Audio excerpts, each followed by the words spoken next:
ये जो मणिपुर में हो रहा है, अगर मोदी भी जीत के आ गया 2024 में, ये नजारा पूरे देश में देखने को मिलेगा आपको। पूरे देश में यही होगा, बहन बेटियों की इज्जत आपको सरेआम लूटी जाएगी, ऐसी कत्लेआम होगा, घर जलेंगे, मस्जिदें जलेंगी, चर्च जलेंगे। यमुना में जो ज्यादा पानी हो गया, वैसे ये चुल्लू भर पानी में डूब मरने की स्थिति है सरकार के लिए, विशेषकर देश के प्रधानमंत्री और गृह मंत्री के लिए। कि सच जो भी सामने ला रहा है उसको गिरफ्तार करो, उसको नहीं जो गुनाह कर रहा है।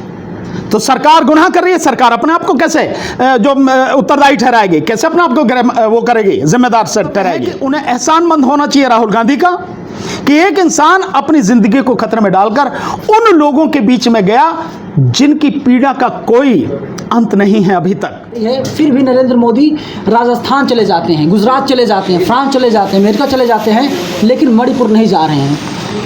सरकार जब ये बात स्वीकार कर रही है कि हमें पल पल की जानकारी है, तो अब तो यमुना में जो ज्यादा पानी हो गया, वैसे ये चुल्लू भर पानी में डूब मरने की स्थिति है सरकार के लिए, विशेषकर देश के प्रधानमंत्री और गृह मंत्री के लिए।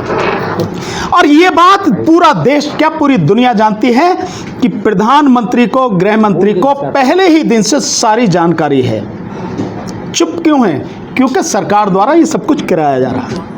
नरेंद्र मोदी सरकार द्वारा ही ये सब कुछ जो मणिपुर में हो रहा है कराया जा रहा है। और मैं यहां ये और ऐड करना चाहता हूं आप सबके सामने कि ये जो मणिपुर में हो रहा है, अगर मोदी भी जीत के आ गया 2024 में, ये नजारा पूरे देश में देखने को मिलेगा आपको। पूरे देश में यही होगा, बहन बेटियों की इज्जत आपको सरेआम लूटी जाएगी, ऐसी कत्लेआम होगा, घर जलेंगे, मस्जिदें जलेंगी, चर्च जलेंगे, जो आपके गुरुद्वारे हैं, जो बौद्ध विहार हैं, वो सब जलेंगे। इस सब को देखना, ये स्थिति, इसकी गंभीरता को समझने की जरूरत है, इसीलिए लोगों को बाहर आना पड़ेगा। सर, आप ये कह रहे हैं कि ये पॉलिटिकल माइलेज लेने के लिए सब कुछ करवाया गया, ये सोची समझी साजिश है। भाई मुझे तो पता नहीं कि पॉलिटिकल माइलेज के लिए, लेकिन ये मैं जरूर कह रहा हूं कि ये सब कुछ नरेंद्र मोदी सरकार द्वारा कराया गया है।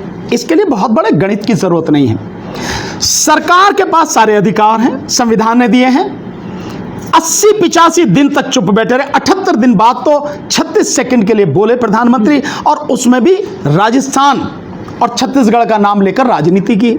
वो भी इसलिए कि वो जो 2 महिलाओं को निर्वस्त्र करके घुमाया गया और उनके साथ जो बदतमीजी हुई, इससे ज्यादा घिनौनी और कोई हरकत हो नहीं सकती है, कोई अपराध इससे ज्यादा घिनौना हो नहीं सकता। उस पर जब सुप्रीम कोर्ट ने सुमोटो एक्शन लिया, तो प्रधानमंत्री के मुंह से 36 सेकंड के लिए 2 शब्द लेके उसमें भी घिनौनी राजनीति कर दी। लेकिन देश तो चुप बैठे हैं और आप एडमिट कर रहे हैं कि आपको पल पल की जानकारी है, तो क्या माना जाए? क्या इसके लिए और सबूत की जरूरत है? ये साफ हो जाता है कि ये सरकार द्वारा कराया जा रहा है। मैं पहले दिन से बात कर रहा हूं सर, लेकिन देश के गृह मंत्री अमित शाह का बयान आता है आज ही, वे कहते हैं कि जिसने वीडियो बनाई थी, जिसने वीडियो वायरल किया, उसे गिरफ्तार कर लिया गया है। मतलब जुर्म करो, वो जुर्म नहीं है, जो मैसेज पहुंचाएगा जुर्म वही है। स्वाभाविक है, ये इसका यही मतलब हो गया ना कि सच जो भी सामने ला रहा है उसको गिरफ्तार करो, उसको नहीं जो गुनाह कर रहा है। तो सरकार गुनाह कर रही है, सरकार अपने आप को कैसे जो उत्तरदायी ठहराएगी, कैसे अपने आप को वो करेगी, जिम्मेदार से ठहराएगी। और अगर सरकार जिम्मेदार ठहराए तो सबसे पहले तो नरेंद्र मोदी और गृह मंत्री, ये दोनों के दोनों तिहाड़ में नजर आएंगे, जेल में जाएंगे सबसे पहले, क्योंकि गुनहगार तो यही है, असली गुनहगार तो यही है। सो सरकार द्वारा ही कराया जा रहा है, ये बात लगातार सिद्ध हो रही है मणिपुर की जो स्थिति। लेकिन जो मंत्री हैं ईरानी, वे कहती हैं कि राहुल गांधी जब वहाँ गए थे तभी से मणिपुर जल रहा है। राहुल गांधी तो मैं समझता हूँ शायद 2 महीने बाद गए, हाँ, और अपनी जिंदगी को दांव पे लगाकर, अपनी जिंदगी को खतरे में डालकर वो मणिपुर गए। तो देश के लोगों का तो ये कर्तव्य है कि उन्हें एहसानमंद होना चाहिए राहुल गांधी का कि एक इंसान अपनी जिंदगी को खतरे में डालकर उन लोगों के बीच में गया जिनकी पीड़ा का कोई अंत नहीं है अभी तक, जिनकी पीड़ा असहनीय है, उनके बीच जाके बात करी, उनका दुख दर्द सुना, उनकी पीड़ा को समझा और कुछ कर सके उसके लिए प्रयास किया उन्होंने, कोशिश की उन्होंने। तो देश की जनता को तो एहसानमंद होना चाहिए। और जिस तरह से आपने वीडियो देखी जो आई, तो वहां मणिपुर के लोग वाकई में क्या उनके अंदर से घट रहा होगा या टूट रहा होगा, आप उस चीज को एहसास करें कि जिस समय राहुल गांधी गए तो लोग किस तरह से उनके साथ आए, बैठे, रो रो के उनको अपनी बात बता रहे हैं। ये सारी चीजें हुई ना। और मणिपुर में देखिए, मैं बार बार इस बात को कहता हूं, लोग कहते हैं कि आप बड़ी कठोर भाषा बोलते हैं और प्रधानमंत्री को ये सीधा कहते हैं। जिस प्रधानमंत्री को इतनी शर्म नहीं है कि जो 3 महिलाओं को नंगा करके घुमाया गया, उसमें एक महिला का जो पति है कारगिल युद्ध में वो भारतीय सेना में था और देश को बचाने के लिए लड़ रहा था। यह आप सारे लोग हैं, आप सब अपने अंदर झांक के देखिए। हमारी कोई बहन, बेटी, माँ, पत्नी, मैं देश के लिए मर रहा हूं और मैं अपनी पत्नी को, अपनी बेटी को नहीं बचा पा रहा हूं, वो कितनी पीड़ा होगी, शब्दों में बयान नहीं हो सकती है। वो अपनी पत्नी को नहीं बचा पाया और प्रधानमंत्री के मतलब जरा भी जू नहीं रेंग रही। इससे बड़ी और इससे बड़ा विभत्स और क्या हो सकता है। 60,000 लोग बेघर, 5,000 से ज्यादा घर जला दिए गए, गांव के गांव फूंक दिए गए, 6,000 के लगभग FIR है। और जो वहां का मुख्यमंत्री वो इस बात को एक्सेप्ट कर रहा है। जब एक पत्रकार ने पूछा उन 2 महिलाओं को जो नग्न घुमाने के ऊपर है, वो कह रहा कि आप एक घटना की बात करें, ऐसी तो यहाँ सैकड़ों घटना है। और जो रिकॉर्ड निकल कर आ रहा है, 200 से ज्यादा FIR सिर्फ इस बात की जिसमें महिलाओं के साथ ये बदतमीजी की गई है। स्थिति की गंभीरता को समझ रहे हैं? आपके पास में पूरे अधिकार हैं, संवैधानिक रूप से अधिकार हैं। आप आपातकाल घोषित कीजिए, वहां पर राष्ट्रपति शासन लगाइए, आपके पास सेना लगाइए। आपने अनुच्छेद 370 को हटाने के लिए 80 लाख लोगों को जम्मू एंड कश्मीर में बंदी बना लिया आपने, तब आपने 370 हटाई। यहां तो 36 लाख लोग हैं, आपके पास सेना नहीं है क्या? आप लगाइए सेना को।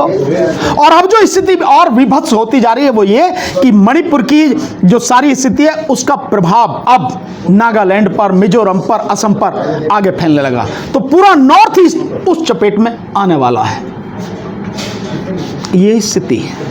तो आगे ऑप्शन क्या बचता है? अगर मैं संवैधानिक रूप से समझूं तो क्या जो CM है वीरेंद्र सिंह, उनको रिजाइन कर देना चाहिए या उनके पीछे? उसको रिजाइन नहीं, उसको बाकायदा हटाया जाना चाहिए। और जितनी भी हत्याएं हुई हैं, इन सारी हत्याओं का कत्ल का मुकदमा उस वहां का जो मुख्यमंत्री है उस पर, वहां का जो चीफ सेक्रेटरी है उस पर, वहां का जो पुलिस का चीफ है उन पर, और उसमें गृह मंत्री और प्रधानमंत्री ये भी शामिल हो, इन पर मुकदमा चलाया जाना चाहिए।